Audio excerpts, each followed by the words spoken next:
One of the best ways that we can get fired up and get deals closed is with the questions that we're asking. The questions that we ask can either destroy us, I hate my life, I hate my job in sales, or they can make it go easy. They can help us get a lot more done. They can help us have a lot more fun. They can help us make a lot more money. So let's cover the negative and the positive, at least some of the positive on your Easton University portal. There's a ton of power questions. I'm going to give you a smidge, just a few right now, but let's get our mind right, our questions right. Let's figure out how we can use the questions that we ask to our advantage instead of our disadvantage. First off, when it comes to our disadvantage, the first thing that you have to do is stop it, knock it off if you're asking leading questions. If you guys don't know what leading questions are, they're gross, they're disgusting. You see them a lot on social media. If I could show you a way, if I could come into your office and set 432 qualified appointments to you, like leading questions.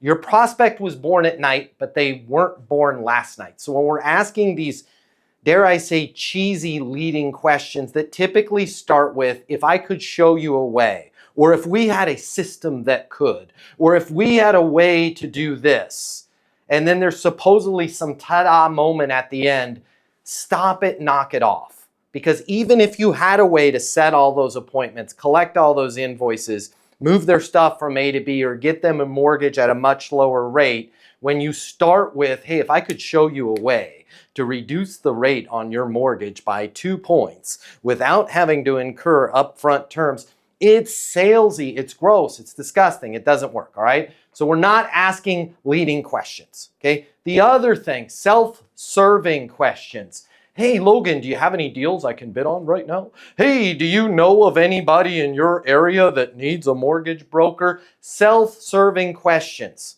are gross. Do you have any contracts we could bid on? Are you guys looking for marketing services? Anything that's self-serving, it's not their job. Let me give you else something that nobody thinks about in the terms of self-serving questions, right? If I could pick your brain a little bit. Hey, I'd like to learn a little bit about your business. That is still a self-serving question, even though you're talking about their business. It's self-serving. Hopefully you guys are picking up what I'm putting down, okay? So let's talk about some power questions. First one, after you've delivered an insight. An insight might sound like, hey, there's something that everyone who's looking for a home right now in this market is having to deal with. I just wanted to make sure you were aware of it. There's something that every medical practice that's collecting invoices is having to deal with. I just wanted to make sure you were aware of it. There is something that everybody that's being affected by the eminent domain of this construction and is having to move their business away from the on-ramp is having to deal with. I just wanted to make sure you were aware of it. That's an insight. Okay, the power question attached to the back end of that insight, how are you dealing with that, right? How are you dealing with that? And if you really want some more conversation, or you're uncomfortable asking how are you dealing with that, put just out of curiosity in front of it. Even for somebody like Derek with his martial arts programs, right? There is something that every kid is having to deal with right now and nobody's talking about it. I just want to make sure you're aware of it.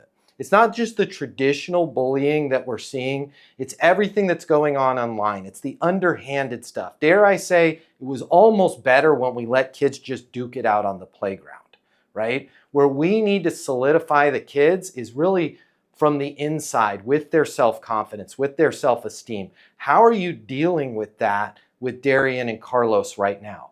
What a great question for Derek as their potential new martial arts coach to ask their parents, right? How are you dealing with that? It's a dynamite power question, okay? What's your biggest reason for blank? What's your biggest reason for needing to collect these invoices? What's your biggest reason for needing to move? Now, if you think you know the answer to their biggest reason, even if you're 100% right, I still need you to ask, what's your biggest reason for blank? What's your biggest reason for needing the roof, the life of the roof extended? What's your biggest reason for moving? What's your biggest reason for needing a mortgage? Because it does not matter if you understand what it is and they understand what it is, if it is not spoken on the field of play. It has to come out of their mouth. So make sure that you're asking, what's your biggest reason for blank? Fill in the blank, all right? Walk me through your current situation and where you want to be, right? Walk me through your current situation with this mortgage, with the move. If you don't mind, Rich, can you kind of walk me through your current situation and where you want to be? Well, we've been pretty frustrated because we've gone to a number of other mortgage brokers and we're not getting what we need out of them. When you say you're not getting what you need out of them, can you give me a specific example? What's going on? That is a power freaking question, right? Your whole purpose of sales is to understand their current situation and where they want to be. And then you can show them how you can bridge the gap. You don't even need to get them all the way there. But if you just start with, hey, if I could show you a way to collect more invoices or lower your rate on your mortgage, that's a sales pitch. That's not selling. The sales pitch is actually not selling. It's marketing. They should cover this stuff in school, but they don't. Your job as a sales professional is to ask powerful questions, not leading questions, not self-serving questions. Questions like, where are you at right now? Where do you want to be? How are you dealing with that? What can I get you information on? Here's another power question. What research have you done on us? Right? Listen to how I'm perfectly positioning myself to be able to tell them about my company, to be able to tell them about my services, without having to say, if I can have 5 minutes of your time, I'd like to walk you through what we do and how we do it differently. If I lead with an insight, and then I say, how are you dealing with that? Or I say, what's your current situation, where you want to be? And they tell me, and then I go, just out of curiosity, what research have you done on us? Or just out of curiosity, what research have you done on me? Another spin on that same question is when you guys are having to deal with know-it-alls that know everything about your industry. They know everything about your competition. They know everything about everything, and they're being difficult with you. Sometimes that's not even your client, by the way. If you've been to a trade show, you know what I'm talking about. It's the wingman or wingwoman. It's that smack talker that's chirping, the chirper that's chirping in the background. You don't want to do this. We like the software that we have. They're literally just trying to destroy your sale in front of the prospect. Just out of curiosity, what do you know about us? Well, I don't know.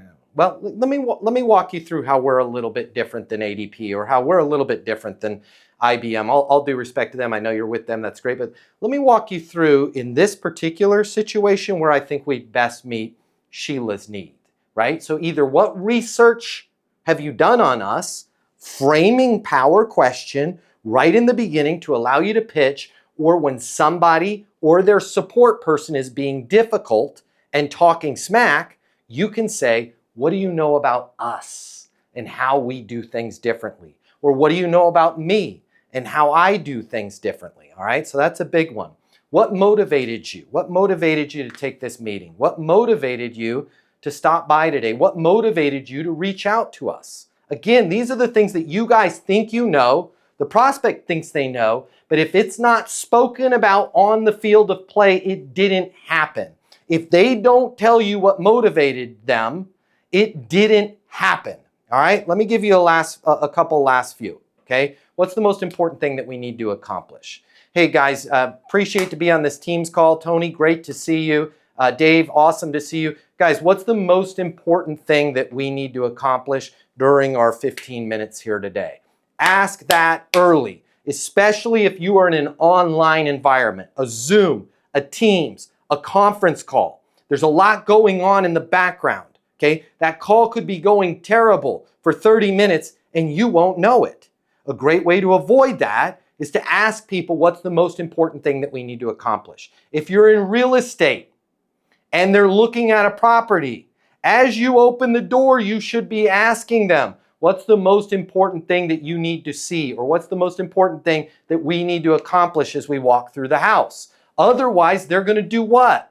Follow you through the house, wondering if there's going to be enough space for the pickleball court that is the end-all, be-all thing that they want to do. Find out about the gosh darn pickleball court right away so you can address it.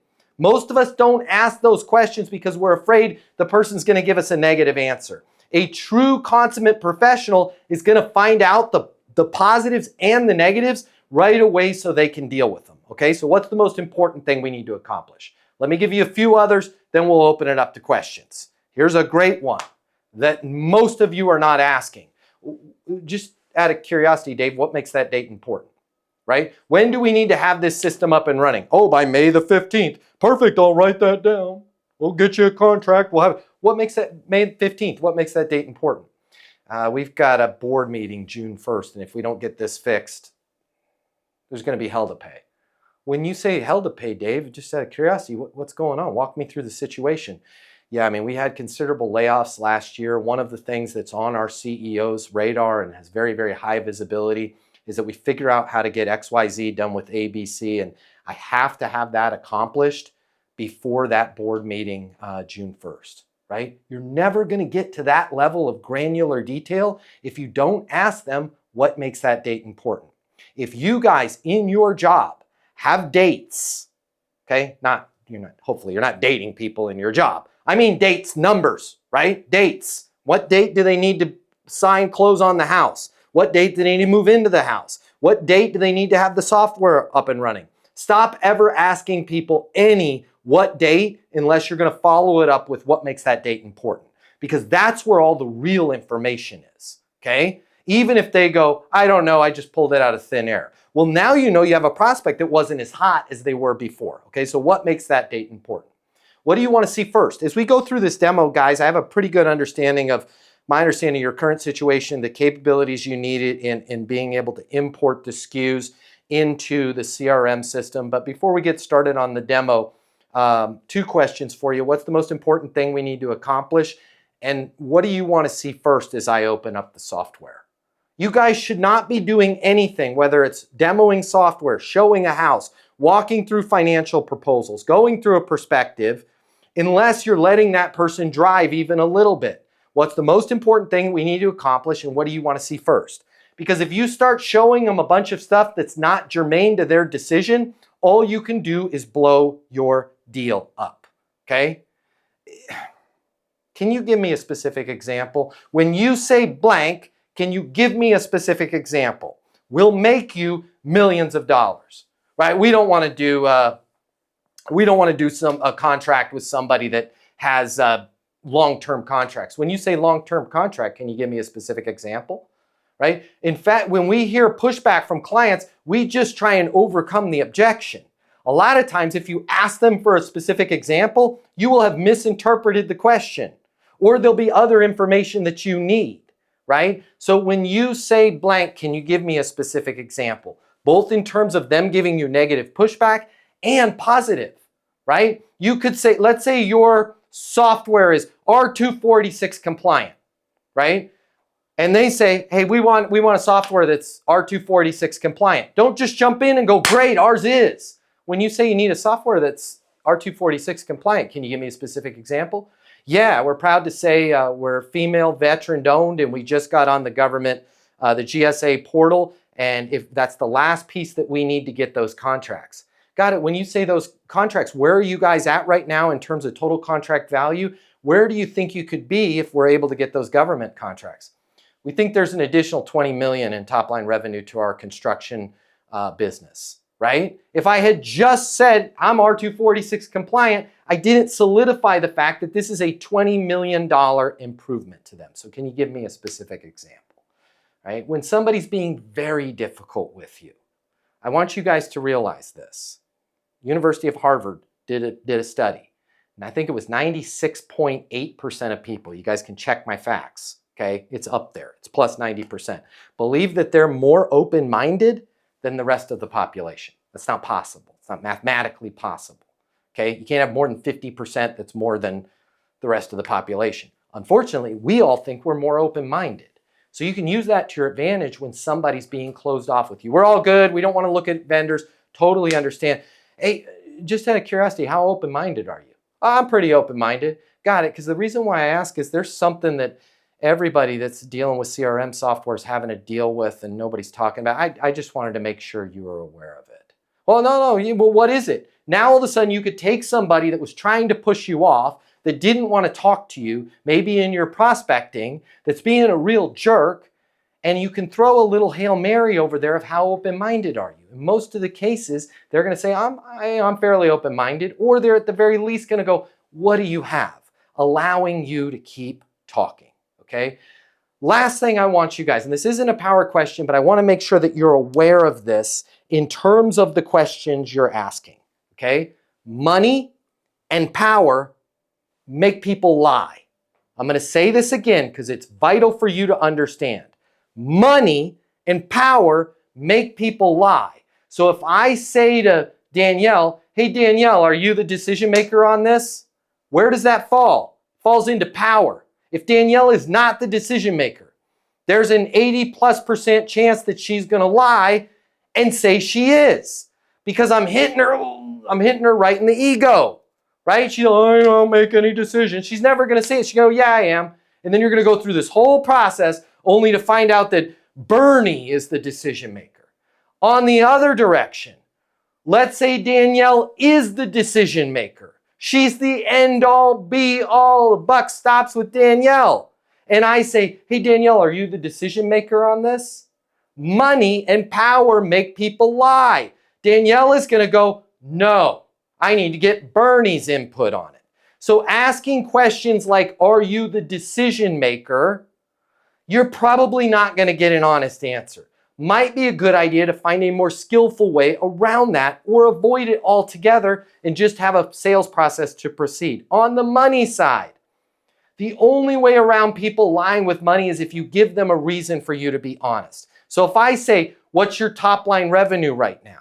They're going to make something up, or they're going to say none your business. But if I frame that money question and put two ends to it, it becomes a mathematical formula that they're more likely to solve. That sounds like this. Hey Danielle, just out of curiosity, where are you at in terms of top line revenue right now? Where do you want to be?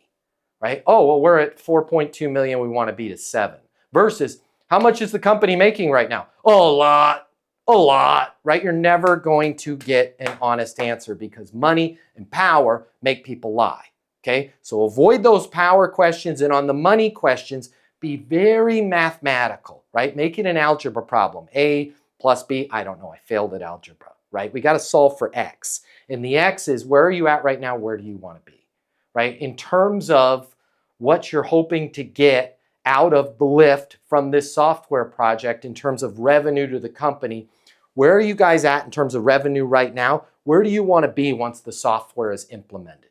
That's going to allow them to give you a more honest answers. Guys, power questions. Don't ask the bad ones, and double down on the good ones, and you're going to make a lot more money, have a lot more fun, get a lot more done. People are going to love working with you.